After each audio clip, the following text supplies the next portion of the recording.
Senior year, I wrestled and ran track. So I was fit and strong, but I still weighed 135 pounds. Man, I can't do nothing with big boy. I can't compete. Can't hold the jock strap, but it's okay. It's now look at you. You got your own thing going, right? So that's how I love it now, man. You know, it's all about, just like you said, back then they didn't want us. Now we hot. They all on us. Shout out Mike Jones, man. Is there anything better than a trip getting ready? Nope. For a long journey where our podcast released a new epi, searching for a fade fiend, new fixation. Giving this a subscribe is the same sensation. Started with the day ones, they gave us fuel to support the season. Could have been anywhere in the world, but you're here for a reason. Notification bells, text with friends, all to let you know. Check your Bluetooth, connect, talk your wisdom out. Welcome in, everyone. Season 2, episode 3. Move, Rick, get out the way. With our guest, Joey Way. Joey, man, first of all, Joey, we're gonna jump into some stuff because this is how I get down, man. Joey. Let's talk about it. What boy band were you a part of? Because you got the look and you got the name. Where'd you get your start? You was in a South Korea boy band and came to America? What's going on, Joey? This is all fake, right? No, man, it's crazy, actually. I feel like I came into like who I am now, like later. So like high school, I was the nerd. I still am the nerd, don't get me wrong, but I was in orchestra, symphony, played viola for 12 years. I was a lot smaller than I was now. You know, I have all these tattoos now, very expressive of myself. And I think in my probably mid-20s really started to come into who I am now. I found like my style. I found who I wanted to be visually and who I was comfortable being in my own skin. So appreciate that, but definitely came into it later in life. That beard came in nice, bro. It looked. Hey man, you know it ain't patchy. It took some years, man. You had some struggle in there. Lots of trial and error, lots of cutting it off, letting it grow back. I got some homeboys with some like Teflon beards, so. Yeah, I'm learning from the best when it comes to how to take care of your hair and stuff. So, yo, did your dad have a beard? No, it's crazy. My dad actually never grew his beard out. He was a military officer for 20 years. He was a lieutenant commander in the Navy. He never had a beard. He was always clean, kept, and shaven. So everything that you see from me is very much different than my dad. So does he give you a hard time? I mean, Lieutenant Commander, he's probably like, Joey, I raised you better. You're looking rough. Yeah, nah, he knows I am who I am. I'm very expressive, but at the same time, I'm professional. I think I've defied a lot of the odds when it comes to how you need to present yourself in the business workplace. And you know, he is who he is. My parents are old school, like hardcore military lifestyle, but I think it put me in a position to be, you know, understanding of the business world, but also maintaining who I am as a person. So, yo, Joey, when you got a dad that's like that, we might get the mama, but we on Papa right now. You got to have those hospital corners before school every day. You got to make that bed and be able to bounce a quarter off.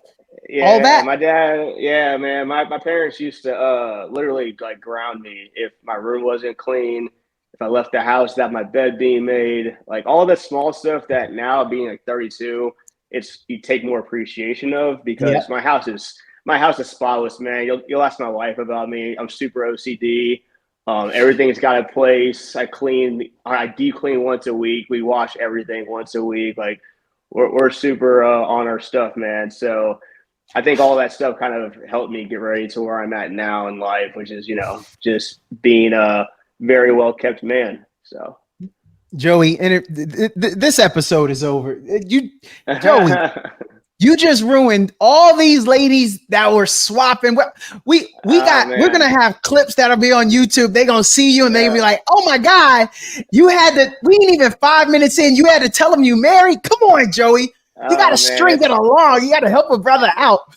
It's part of who I am now. So I'm always down to talk about my lady, man. We've been together for quite some time. So, but sorry to disappoint anybody. That's the fastest.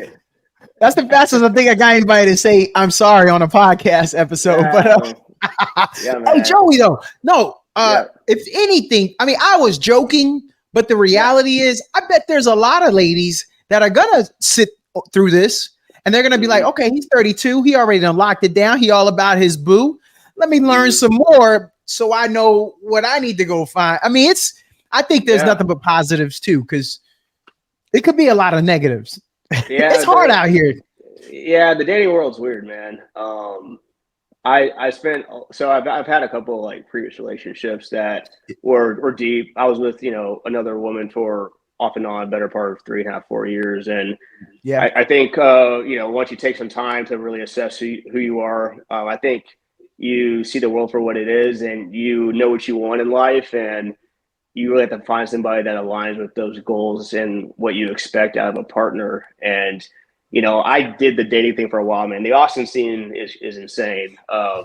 There's a lot of interesting people out there, and you just have to kind of talk it through, man, and kind of see who can match your level of energy, who can match your smarts, what you want to do in life. You gotta have common goals. If you don't have common goals, it doesn't work. I've tried all of it, so.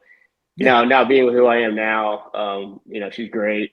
We've been together for a total about 4 years. We've been married for 6 months, so it's fresher. But man, the dating scene is crazy. You got to navigate accordingly. Yo, congrats, man! I celebrate 10 years in marriage into this month. Oh man, that's crazy. How's it been for you? Because I mean, that's got to be like tough, right? It's been amazing, man. Yeah. Okay, yo, we can get into some dating stuff. I mean, there's some people out there that could use this info. Yo, yeah, man, absolutely. I believe what you said is they gotta match your energy. Don't change who you are. Like the third date, I showed up on my Harley and was like, yo, girl, let's go. Didn't say nothing. Now, Joey, you show up on a motorcycle and have an extra helmet. They when they come out the house, that's how they find out. Because I texted her, I was like, hey, I'm out here. Come on out. She comes out, hair done, nails done, everything done, right? You telling her to put on gloves, put a helmet over but she was like, yo, let's go. And that's how I knew. That was one of the reasons that I knew this the one right here. But Joey, why does it take us so long? Why do so many of us take so long to figure this out? That we got to find someone to match your energy. Because we could find triple fat OGs like you. If you would have known me 15 months ago before you met this lady, sorry, maybe y'all known each other for 2.5 years, but bear with me. You could have been like, yo, Donato, yo, put me up on game, dog. But we don't do that. We Google everything else. A lot of us don't do that. Why? The craziest part, so like I talk about this often with like my boys, because I have a lot of friends who aren't married yet. Granted, like I'm 32 and by no means old. Like everybody's got time, right? Everybody operates. I've had friends that have been married since they were 22. I've had friends that got married in their mid-20s. I got friends that are getting married and they're almost 40. I got a friend that's getting married next month. He's 37, 38. Like everybody's got different timelines. So it's not about the win. Like you just have to know what is right for you. And I think for people in general, like the brain, like human nature, you're not meant to be monogamous, right? Like it's a function of the brain. They get to like accept and want to be with one person. Just humans by nature are not made to be with one person. That's just what I believe. Like you truly have to want that person to be your one partner for as long as it's supposed to be, whether that's, a few years or forever. Right. So I think that's the first thing that people have to accept and want to ultimately like do, because the ones that really want the relationships, the ones that really want, the life, the ones that really want the togetherness, like they're about it. Like they're serious. And I think a lot of people, especially, I mean, men more so than women, because I think women are really nurturers by nature. There's more motherly, and there's just not a lot of I would say great candidates out there. It could be men or women. I've met some women that are terrible, but I think it starts with just the acceptance of wanting that. And if you don't truly want that for yourself, then just wait. Because I said to myself, like, if I didn't meet my current, like my wife, my partner right now, I probably would have never gotten married. I was totally okay. I was totally okay being on my own. I'm very self-sufficient. You know, I got everything I need like for myself, but then you meet somebody else that comes into the fold that really changes your perspective on wanting to be a better man. Like there's things that she's done for me that's made me change as a man. So like be having more empathy, like Yep. patience and understanding, like those things that when you're single and on your own, you don't have to worry about because you got you, right? Like that's all you care about. So a lot of understanding and a lot of education and just self-evaluation. So just things you got to think about whenever you step into that realm. And a lot of people just aren't ready for it. And that's okay. Like I've got boys that are probably going to be single bachelors until they're in their 40s. Like that's just what they want to be. Like, and more power to them because, you know, at the end of the day, I think our generation has changed the game a lot for like what expectations are for your life. Like I think our parents' generation was more so like, oh, you have all these milestones and you get married by the time you're 25, you have kids before 30, and you do all these things in this chronological order as it's made to be. And I think a lot of people are starting to stray away from that and do things on their own time, which I respect. You just have to find somebody that's right for you. Joe, you done took me all off, man. I had a place I wanted to go. You took me a different way. That's okay. We can talk about that. Yeah, I saw that. I heard that. Okay.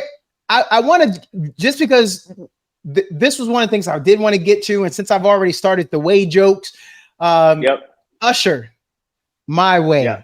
I purposefully didn't go with the name of this episode, but I really wanted to. I probably would have to sung that intro in My Way. But hey man, you can have me back on later on and do that. So hey, look at this guy. You know this guy knows. He's like, yo, just have me back, bro.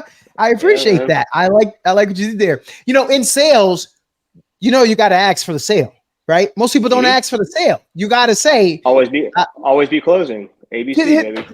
That's closed mouth don't get fed. Joey, what's up with these people, man? Oh, they'll read my mind. They'll get the hint. Nah. What? You gotta be direct. You gotta be assertive. Joey, I want to get back because you started us down this path. So, man, we're gonna talk relationship just a little bit longer here. Yeah, that's cool. Joey, y'all got gender roles, or y'all sharing stuff? We share stuff, man. I think we do things as equals. Obviously, there's some things that tailor more towards a woman. Like, I'm not gonna make my wife go cut the grass or dig some holes for landscaping or stuff. Like, if she wants to, super cool. But we share cleaning responsibilities around the house, like all that stuff that is like old school, old fashioned mentality where she cooks dinner all the time. No, I do actually do a lot more cooking than she does.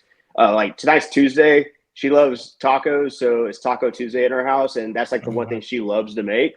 So I let her have that. But most of the time, man, I'm cooking for us, or we have date night twice a week, and we'll go out and we like to eat food. So we'll go try new spots and just just bond over food, which is kind of like one of my love languages. But yeah, gender roles, man, I don't really believe in that. I think it's kind of nonsense. Like, I mean, people have different opinions on that, but I think if somebody's got like a desire or a calling to step in and do something for the relationship, cool, do it. Like, that's totally fine with me.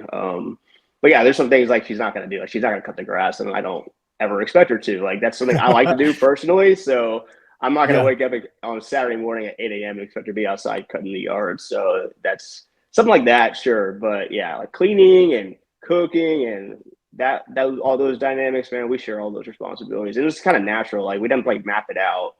But I understand that other people operate possibly differently. So I don't want to like, blanket statement that, but for us now, man, we do what we do and it works. I mean, we both have great jobs.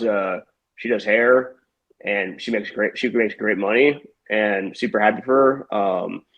And we don't do this whole like the traditional financial situation where you're like sharing all the money. Like, I'm a firm believer in people having their own thing. Like, I believe in ownership of something, and for her to have her own money, for me to have my own money, and then for us to have a joint savings together where we want to save for our future outside of retirement and everything else, like a doomsday account or something like that. Like, that's how we operate it. It works fine. gender roles, I think for me are just it's just like it's a little too much. It adds an unnecessary thought to a relationship where it should just be more natural. Like if somebody wants to do something, cool, and work together as long as you're on the same page. It doesn't really matter. Joey, I was gonna save this for my radio show tomorrow. Yeah, but you got to get a peek behind. I'm gonna still do it. I think I'll still do it tomorrow. But I gotta ask you. Let me get it here. I gotta ask you this question. Just tell me what's the first thing. What's the first thing that you're gonna say to someone that's flirting with your partner? First thing I'm gonna say, how can I help you? I think is the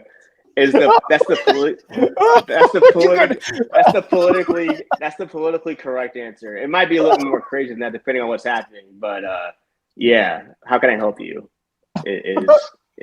Is a good one. Yeah. That is the good one. That was I didn't see it going that way. I like it. Yeah, let's get back. I like to start back and then come forward. So you were a military brat. Yeah. I know a little bit about military bases. I lived across from Little Creek Amphib Base down in Virginia, Norfolk area, Virginia Beach. I don't know if you guys spent time around there. It's hard. So to make it easy on people, do you just claim where you lived the longest as a kid, or maybe where you enjoyed the most as a kid? Yeah, I mean, I basically grew up in the Dallas-Fort Worth area, so for all intents and purposes, I'm from there. But I was born on a military base in Bethesda, Maryland. My whole family's from New Orleans, so obviously I'm there a lot growing up. But my upbringing is Dallas-Fort Worth. I mean, I'll claim Arlington very proudly. But I've lived a lot of places, both as a kid and as an adult. So I think all that kind of impacts and helps you grow and mature. Just kind of see the world outside of one lens. But yeah, from the military perspective, I grew up, Dallas-Fort Worth is my home. So always will be. Yeah. I think sometimes you got to simplify it for people because you'll confuse them like, well, I lived here, I lived there, I lived there. And they're like, what? They be asking a lot of questions. They don't get it. So so you just got to just give them something, and that way it can keep moving. The people who you really know and really care about, then you can go down that path and tell them all the places you've been. Mr. Way, Joey Way. Again, that's the fake name though, right? I mean, if you're running from something, it's cool, bro. I mean, I ain't gonna tell nobody. No, man. My last name really is Way. I've heard all the jokes. I've heard all the puns. But yeah, Joseph Way, man. I named after my dad, so I'm a junior. God willing, we have a kid, and we have a boy, and he'll be the third. So yeah, I got to keep the lineage going, man. Somebody's got to keep it up. So it's gonna be me. I got 2 girls and a boy. My boy is the third. Oh man, that's crazy. Yeah. I did it. I'm the second, and my dad didn't go with Junior. Back in Brooklyn, there was a cousin that came over, and the mom used to always sing this. I'm gonna cause some familial drama now. But when they all see this, but the mom used to yell "Junior" like really loud, and my dad was like, "Man, it made my skin crawl." So I said, if I have a son and if I name him, it ain't gonna be Junior; it'd be the second.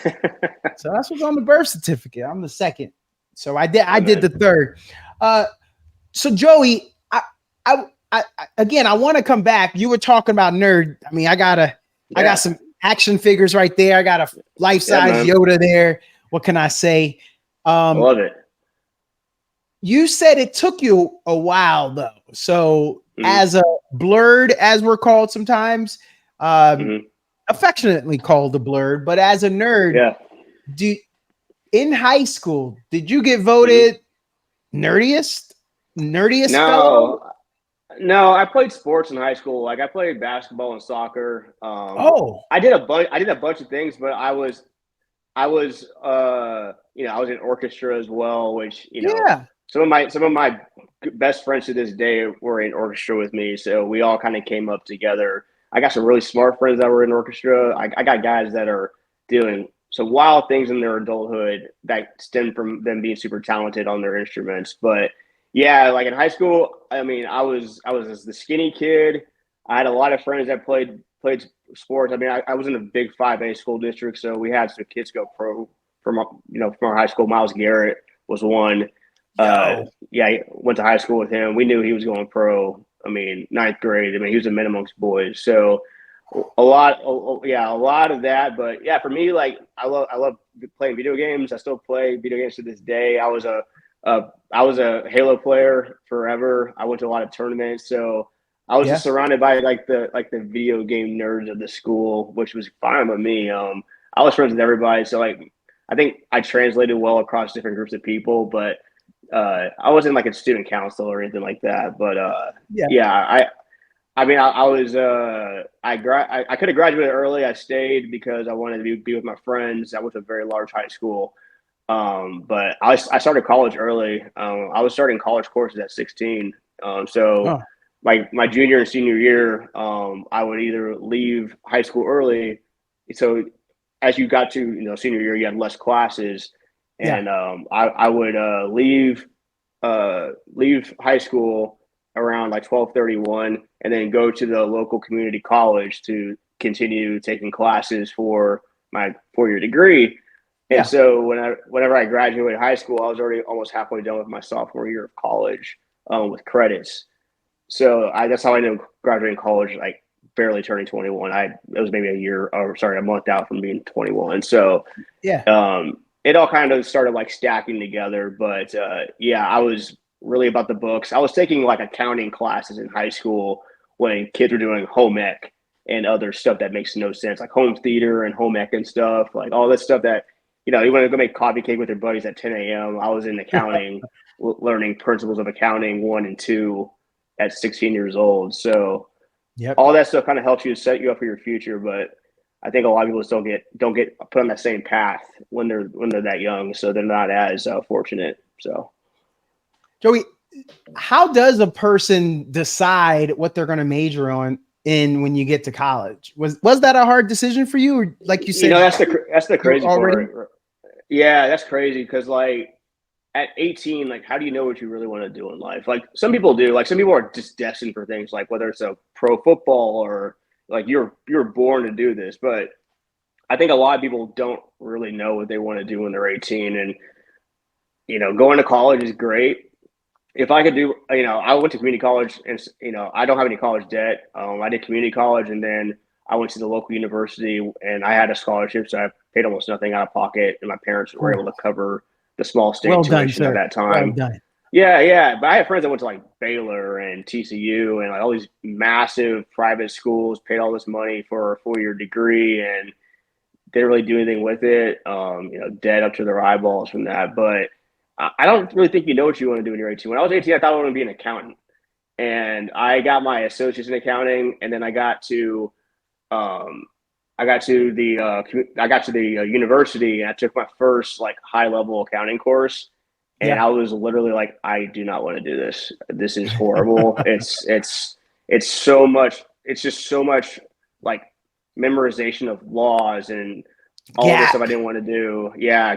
All this stuff I just didn't want to do. So my mom was a CPA. She's retired now, but so that kind of influenced me at the beginning, and then I just kind of found my own way, and I just figured it out. But if I could do it all over again, I would have gone to trade school.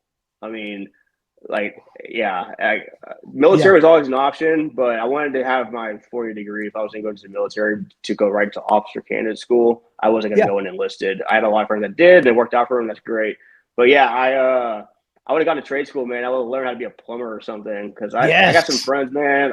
That are killing it in the construction industry, and they own their own businesses, like plumbers, electricians. I mean, master electricians, and if I could do it all over again, that's what I would do. I'm really good with my hands, so like being a mechanic or something like that would have been fun. Who knows? I mean, I'm only 32. I still got time, so you never know. I've always said I would have done trade school. I would have been an air conditioner mechanic. I mean, man. You see how high, what did we get? 100 and whatever today? You got to be kidding me.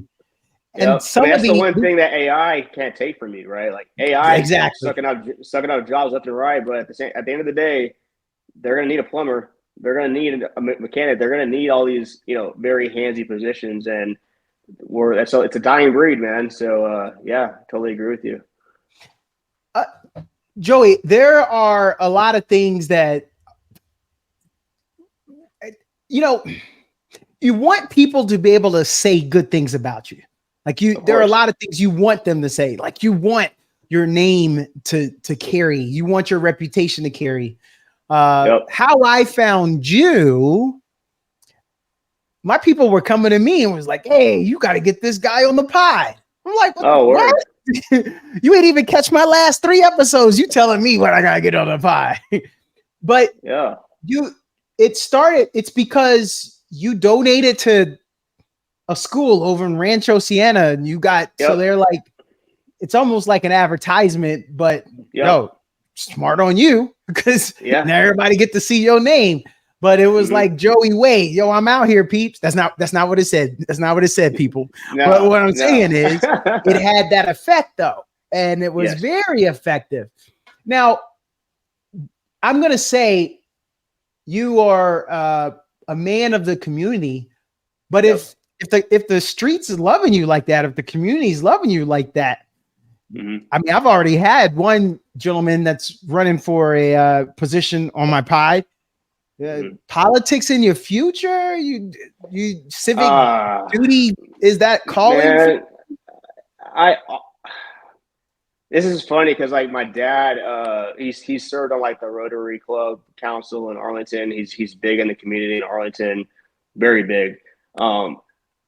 I don't have a desire to be in the political spotlight. I just I like being in the community. I like being, part of the community, and I like being somebody that people can trust. And whether that's business relationships or otherwise, the political crosshairs is just something I don't know if I'm ready to do, but I'm not going to totally rule it out, because I do think representation matters. I do think there's a lack of diversity in a lot of these positions, and so somebody who's got the ability to do so should absolutely consider it. For me right now, it's not in the cards, but I could see myself in the future possibly stepping into some kind of representation role like that. So Joey, you got the tats, man. Yeah, man. I'm everywhere. You got the platinum tongue. You got the look. I bet I know what you do. And I didn't read anything on the wall right away. But tell me if I'm right. Yeah. You are a stripper. No. No. Okay, give me one more guess. Now give me one more guess. All right. You with a name like Joey Way. I got it. I know what you do. You are the guy. I lost it. I don't know. It seems like I'm getting a vibe, but then he's got the tats, so he's got that edge. But okay, you're a banker. No, I am not a banker. That's a good guess though, because I do like finances. I do like money. So what do you do, Joey? What do you do? Yeah, man. So it's funny. I'm a man of many things. My day job that pays me and takes care of my bills. I'm in tech consulting. I've been in the industry for 6 years now, and that's a whole story in itself. But then my other side hustles, I do real estate. So real estate agent. I actually knew that. I just wanted to play a game. I figured so. Yeah. So sell some homes on the side, take care of the community. I do a lot of other like small stuff too. I used to be big on resale. During COVID, I was flipping shoes, anything that could make $1. But yeah, my 2 biggest incomes right now are tech consulting and real estate. So, but that was a good guess. Well, I wanted to go with the absurd first, so I started with the stripper. Yeah. And a lot of people were like, wait, let's hear his answer. Let's hear him out. So we got that one out the way. But Joey, real estate in the fastest growing city in America. I heard it got taken from us here. I live in Leander. But you're not far from me. So I'm in that community. That's why those people came to me, because they were like, yo, check this dude out. He's I was like, yeah. And to your point, I I also, one of my things is the diversity, because I got a lot of friends from a lot of different walks of life. And, you know, I used to listen to and follow a lot of podcasts, but then there wasn't a lot of diversity. And then especially, you know, as me as a host, that was the other thing I said is, man, I want to get in there. So Joey, for you, it's got to be a challenge, because so we had the initial rush of everyone getting to Austin. Now the word is out, people are here. And I know it slowed down because, like I said, I thought we lost the fastest growing. So now you've got to push, you got to keep pushing with the growth, right? Because it's heading out to Liberty Hill. Or do you see enough happening right here?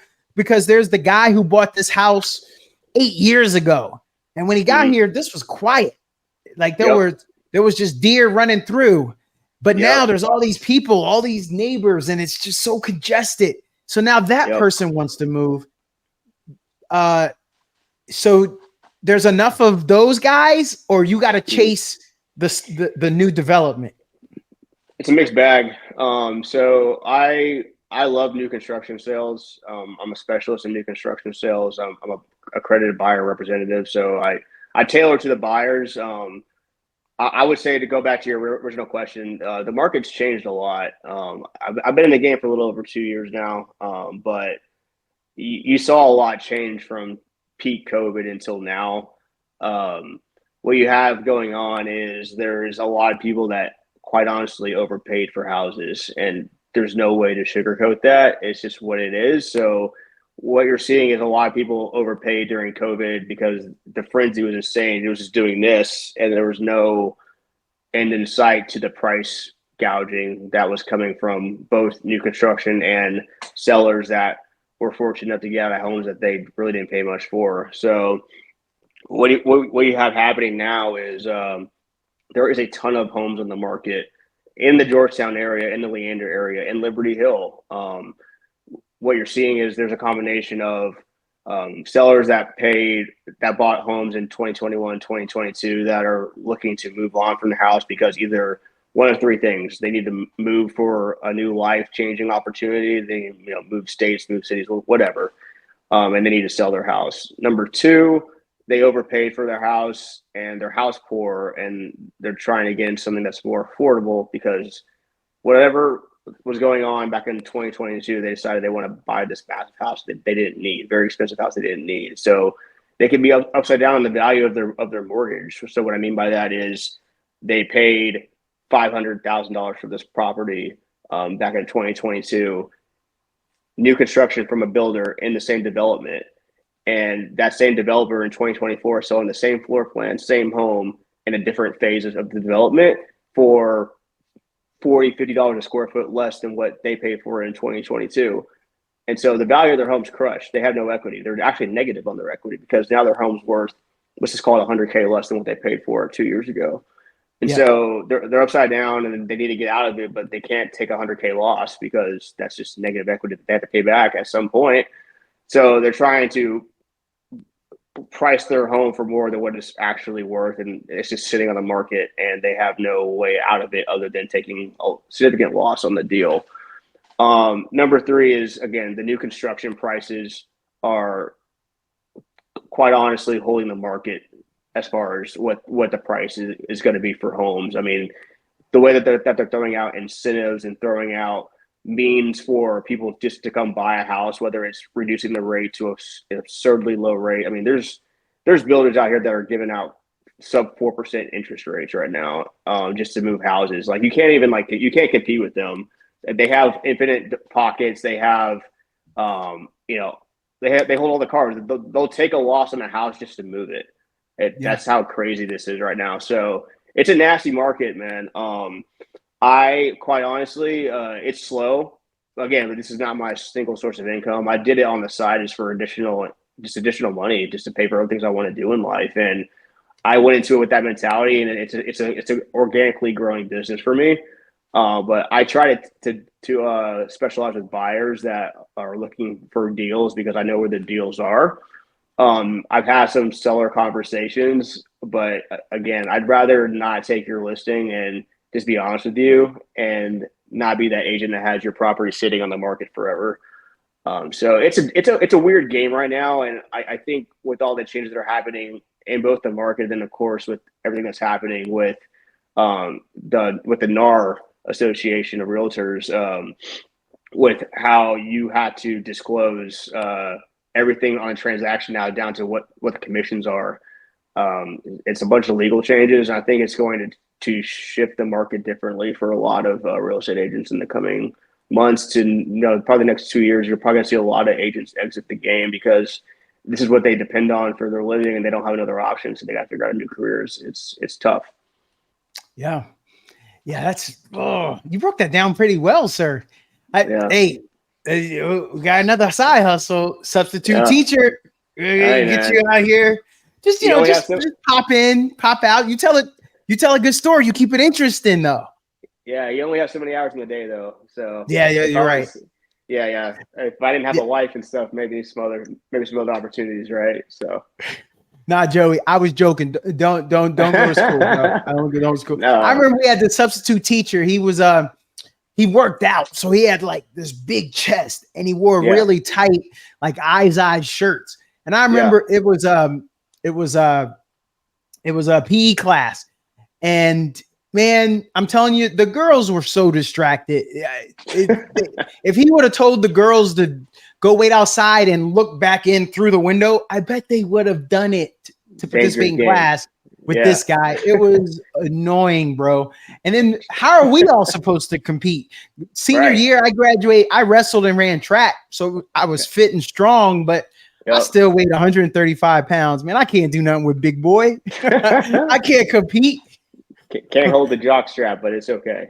It's tough. But now look at you. You got your own thing going, right? So that's how I love it now, man. It's all about, just like you said, back then they didn't want us. Now we hot. They all on us. Shout out Mike Jones, man. He's doing big things in Houston. I've been following him for a while. He's a real estate guy. He's popping. So, yeah. I heard he got his phone number back. He lost it for a while there. Yeah. And then but he's got it back. That's the most famous. There's been a few guys that have done that. There was a hair band that did it. Oh, in the 80s. Oh, I'm trying to remember who that was. But again, Mike Jones got this century on lock when it comes to his phone number. Joey, explain something. Did you say you played the viola? I played the viola for 12 years, man. Yeah. Oh, bro, you got to do some explaining there. What's the difference between a viola? Viola? Yeah, viola and violin. Viola. What's the difference between the two? Yeah, it's just the strings on the instrument. So the viola is a little bit bigger and it's got a deeper string assignment to it. So the violin is more like the what's the right word? The higher pitched sounds, right? And so the viola goes a little bit deeper, and then you get into the cello, and then you get into the bass. So it's just a bigger looking violin with a deeper sound, to put it simply. Okay, so the violin is the smallest. Yep. Then the viola. And then cello and bass. Yep. Okay. Well, that helps because I didn't know anything about the sizes there. Now, and you can make fun of me, but I'm just kind of curious here. Just because you play the viola, that viola, crap, man. Which way is it? Viola, viola? You can do viola. How about that? Viola. Okay. Yeah. Okay. Yeah. Are you automatically nice with the violin? I would say that there's similarities, but even the notes on the page are differently. So you're transposing music. Yeah, you're transposing the music a little bit differently between each instrument. So not technically the same by any means, because again, it's just different. So you're looking at the musical bars, everything's just placed a little bit differently on the page. You're reading the notes differently between each instrument. So I wouldn't say that that's synonymous now. Are you still in the game? You still you still pull it out every now and then? Unfortunately, no. So when I graduated high school, I got so busy with other things in life, and it's one of those things where if you don't practice every day, if you're not involved with it, it's hard to keep up with it. and I had a very expensive viola that I was fortunate that my parents were able to afford for me, to play for 12 years. And I ended up selling my instrument to another kid who was on the come up who needed a great instrument, and my parents found this parent that needed an instrument, and we took care of it. So Yeah. Somewhere in the world, my viola is floating around. Not sure where it's at this point. It lives on, but I gave it a good run for 12 years, man. It's one of those things that helps you like just stay focused. You're using a different part of your brain. You're thinking about things differently. That musical mentality just helps in so many areas of life. So I wouldn't trade it for the world. I could probably pick it back up and learn quicker, but I don't really have a desire at this point. I just like to do other things. So, I hate to do this. No, talk to us about a fiddle. What about it? Is that actually a viola? Is it its own thing? It's not even. I actually don't really know, but I would have to assume it's more of a violin-esque. I don't know if it's just like the shapes differently, but if I had to put my guessing finger on it, it's probably geared more towards a violin. Okay. Yeah. I didn't want to go there. I was gonna work my way down, but if you think about it, when the country players start getting down with that fiddle, the rest of us don't know. And I've never had a chance to ask anybody. I think there's a lot of people that were like, "Oh, yo, good job, Donato," because I ain't know the difference between them all either. Mm-hmm. Hey, give us the baddest song that we might know of that's got the viola in it. I mean, so the thing is, if you look at a musical sheet for an orchestra, everything is transposed for each instrument. So any song that you're hearing, it's got music. It's got every instrument as a part of that overall sound. So like anything Beethoven that you're hearing, there's a viola part, there's a cello part. Everybody has a sheet of music that's transposed for their instrument.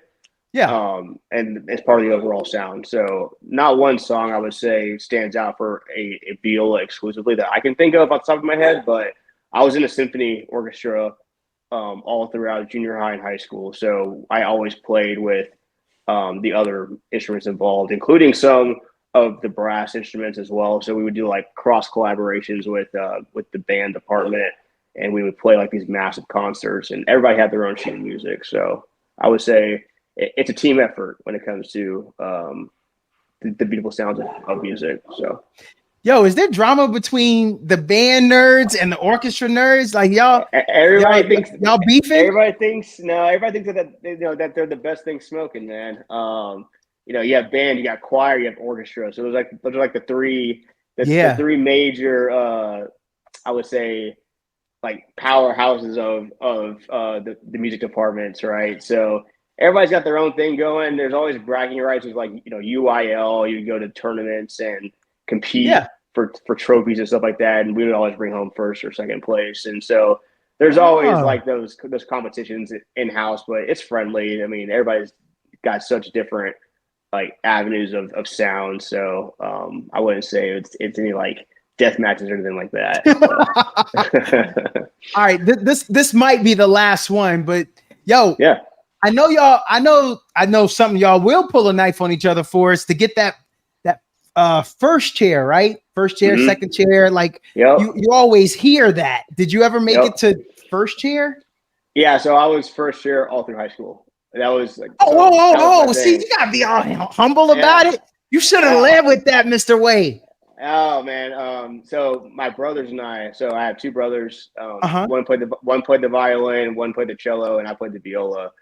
We were always first chair in high school. So I'm 2 years older than them. So they made symphony their second year of high school. So my last 2 years of high school, we played together in the same group in symphony. So that was cool. But yeah, we were all first chair. So that was the bragging rights of the Way family.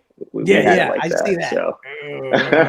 Papa Way didn't play. He said, "Fellas, I'm Joe Jackson." Yep. And y'all gonna be facts. Y'all were the Partridge Family. Just out of Dallas area. Humble brag though. Humble brags. So no, man. No, respect. It's a great accomplishment. You know, we all, those of us who've never done that, we always hear that kind of stuff. First chair, I got to get first chair.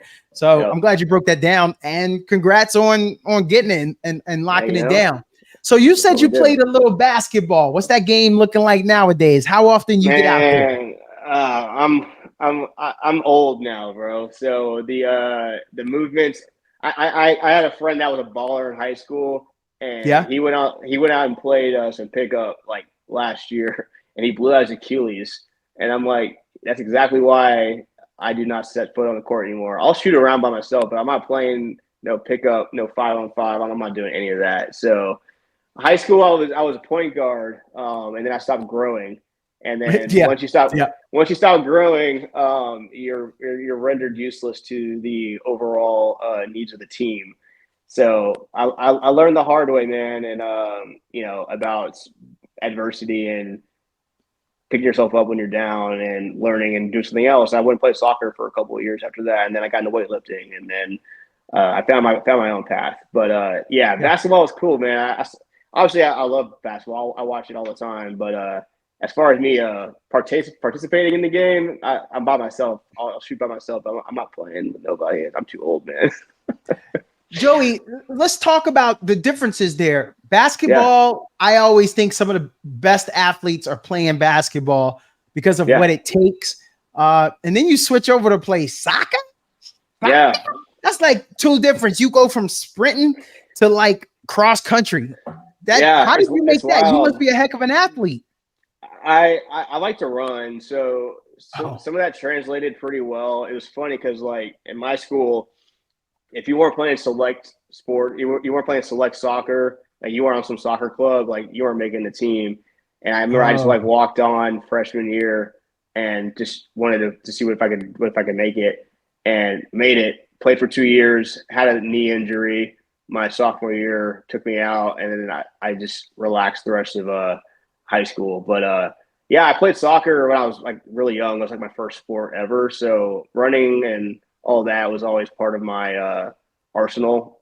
And I still run to this day. But yeah, the game's different now. Like I said, I do things to stay healthy, not to blow out a knee or something. So yeah. So what kind of cardio are you doing now? Stationary bike, elliptical, or you jog? So do a lot of elliptical, Stairmaster, treadmill, just to stay active and keep motion going. I sit down a lot for my day job, so like I'm in this office chair like 8 hours a day minimum. So you got to get active in the afternoon. So I'll always try to get a cardio session in. But yeah, cardio, anything to stay active and move around is what I'm about. So. Hey, which one? I rushed away. Which one of the Way brothers is the nicest on the basketball court? Oh, it's me without a doubt. Come on, you know they're gonna see this, Joey. You know they're gonna see fine. This. No, that's fine. I would say one of them. Yeah, I mean, I think we all have the things that we're good at, but basketball wise, they're not touching me with that. I like it. Hey, okay, so what about Papa Way? Because you didn't have a normal dad, bro. Like your dad had to work out. He was tested once a year for the Navy, so he was in great shape. He's an OG. His old pictures, man. Yeah, his old pictures, and you look back on him, man, he was diced. He was looking good. Obviously, my dad's like 70 now, so he just maintains staying healthy in his older age at this point. Yeah. But I was in physique for a couple of years back in like 2018, so the genetics were there. Yeah, genetics were there. But yeah, my dad was nice back in the day. He was a different breed. Had to stay in physical top shape. So. Then the military makes you do that. So you did a couple physique competitions? I did, yeah. That was a part of my life where I just wanted to explore things and try it out. I was 26, 27, and wanted to see what I could do. And I looked great. I was diced, but man, that whole lifestyle is just not maintainable. So I did it, called it quits, and moved on with my life. But I still maintain a lot of the good habits from that. But yeah. I got friends that do it full time, and I don't know how they do it because my body was messed up for a while after that. So yeah, you can't walk around at stage weight. That ain't happening. You got just enough energy to get that pump backstage, get out under those lights, and then as soon as it's over, all right, where are we headed? Carbs immediately. By the next day, if it's a Friday night show, come Monday morning, you got about 12 pounds back on you. Oh yeah, absolutely. I mean, I was literally like a 26-inch waist on stage, which is insane. Yeah, I mean, I walk around like a 31, so it's a 26. Man, I had my board shorts. I was looking at them, and they're like this big. I'm like, man, like that was a crazy time of my life. I was so small, like 147 pounds on stage, like 3% body fat, just totally just dialed in. But yeah, none of that. All the stuff I had to do to get to that point, granted, I was natural, but all the stuff I had to do to get to that point, it was just like, yeah, this is not worth it. So I did it. So I said I did it, and I just moved on. What was your body part? Did you have amazing abs? You had some nice lats. You had some good shoulders, biceps. It was the lats, shoulders, and just the obliques, man. I was just shredded. I had zero waistline. Like, I mean, I look back on those photos to this day, and it's like, my wife obviously didn't know me back then. I showed her pictures, and she's like, "How?" And I was like, "Man, I was locked in for the better part of a year. I didn't drink any alcohol. Like, there's just things you got to do differently, and it's like, for me, it's not realistic stuff." So, I prefer to enjoy life a little bit more. So I stay healthy, but yeah, I'm not gonna say no to any tequila. So. No, I get that. We're a vodka family over here. Oh man, that is deadly stuff right there. I stick. I blame my wife. I blame the wife. That's fair. She's the one. She's from Los Angeles. They go hard out there. They go hard out there. Joey, when it comes to being a physique competitor. A person that was as driven as you were through high school. I mean, you set us up with an amazing little backstory, man. And I think a lot of the stuff that you told us about being a musician, first chair, you're painting a nice picture as to where you're at right now. So I want to know, where are you going, Joey Way? What do you see down the road? Where do you see yourself in 5 years? That's a great question, and I think about it often because I don't have plans in being in tech consulting for the rest of my life. I mean, it's an industry that it's very mentally tough. You have to lock in every day. You're dealing with clients. They're paying a lot of money for your services, and so I'm on calls a lot, and I'm stressed, and I'm tired, and I don't love it, but I do it because I'm good at it, and I like taking care of people. So future expectations and roadmap, man, almost to be determined. Like, I'm setting myself up for some things. Like, I'm big on project management in the tech space, so I'm trying to expand there, find a new lane, get my my PMP certification, and keep growing in that space. I don't really know for sure, but I have things I have levers to pull. I'm in real estate. I can parlay that. Financial services is always an option. If you can do sales, you can do anything. I did sales for the first 8 years of my career outside of college. So if you can master sales, you can master the transparency of sale, and you can master client expectations and just being available. You can do a lot in life. I think it sets you up to do a lot of things. So to be determined, but I have ideas and just kind of building that roadmap for future success still. Joey, some people, unlike you being a military brat, some people have lived in one place. They could tell you who their 5th grade teacher was, 6th grade teacher, 7th grade. They can tell you this. You've lived a lot of different places. And it sounds when you were a military brat, and then also sounds like as an adult, where you going to retire at? Where have you been? You're like, that's the spot. That's where I'm going to do it. So, I mean, Mexico is obviously one, but the one that I really love, like Bali, Indonesia. I was there with my wife for our honeymoon for 2 weeks, and easily the best trip of my life. It's so beautiful out there, and it's so cheap. The people out there are amazing. The culture, the food, everything is amazing. The beaches are incredible. If that could be the plan of the future, it would be there. More realistically, probably be somewhere in Mexico on a beach.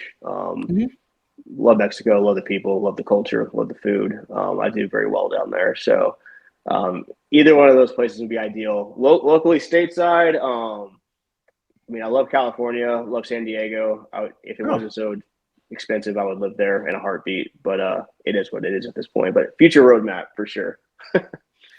Bro, how'd you get all this beach life and you from a landlocked area, Dallas, Fort Worth? Y'all probably ain't got a real lake up there. No, we got some lakes, but that's exactly why I started to explore. You got to get out of your element. And yes, sir. Yes, sir. The beaches. I mean, I went to my first time in Mexico. I was 24, and I immediately fell in love with it. Loved the beaches, loved the sand, loved the water, and so yeah, that really started like setting me up for future trips, and then it kept stacking the trips, started going more places and exploring.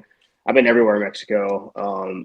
And then of course Bali was an opportunity for my wife and I, and the travel was terrible, but once we were there, man, it was breathtaking. Like literally some of the best surfing beaches in the world are in Bali. So if you can do it, if you can make that trip, I tell anybody, like anybody that asks me, I'm like, man, you need to go to Indonesia if you can get out there. Cause yeah, it's something different. It's incredible. It's a different way of life. Everybody just loves it. It's a different breed of people, man. They're carefree. They love, they just love conversation. Nobody's watching TV out there. I don't think I turned a TV on for 2 weeks when I was out there with my wife. We didn't watch a single TV. Had no idea what was going on with politics and none of that. So that was nice. But yeah, man, the beach life is for me. We'll see how it goes.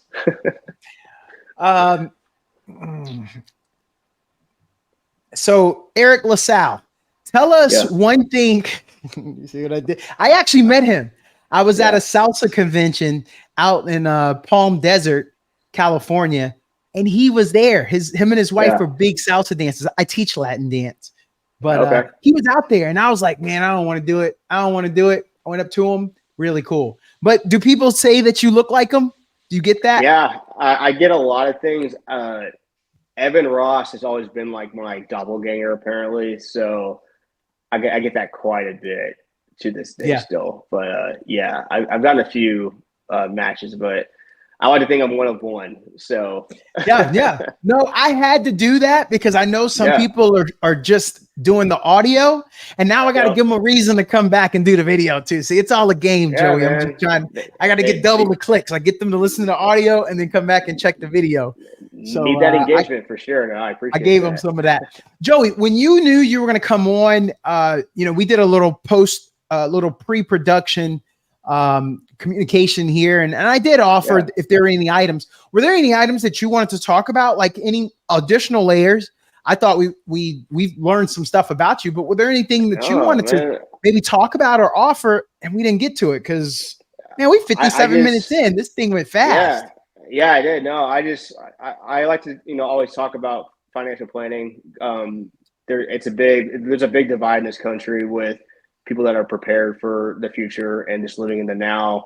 And I'm seeing a lot of people struggle to both make ends meet, but also overspending on things that don't matter instead of planning for their future. And I was reading an article in the Business Journal a couple of days ago, and there's only, I think, 8% of adults in America that have at least 100K saved in their retirement portfolios. And that's of all ages of Americans. And that's tough to hear. So I think one of my future callings is to become an educator of finances and get people locked in for their future and make sure that they can actually retire when they're 65 and live the rest of their life in peace and not work till they're dead. So it's a passion of mine for the future, and I'm always down to talk about that to anybody that wants to listen. So if they do want to talk to you, how could they follow social media, website? How can we keep in touch with Joey Way? Yeah, I got 2 Instagram accounts. I got one personal, one for the real estate business. Real estate business is at Right Way Realty ATX. Personal Instagram is at the Joey Way. Super easy to find. I'm everywhere. I'm in Austin. Come and see me. If you want to grab lunch, network, anything, I'm super about it. But yeah, man, this has been a really good opportunity, and I appreciate you having me on. Joey, this was good. And again, I like what you said at the beginning. I got to bring you back, brother. I got to bring you back. Man. I enjoyed myself. I know there's a few more things I want to get to, but that's all right. I like to leave that meat on the bone, and that allows us to come back and I can just continue on. But most importantly, Joey Wade, thanks for talking with Donato. Have a good night. Absolutely, man. Appreciate it.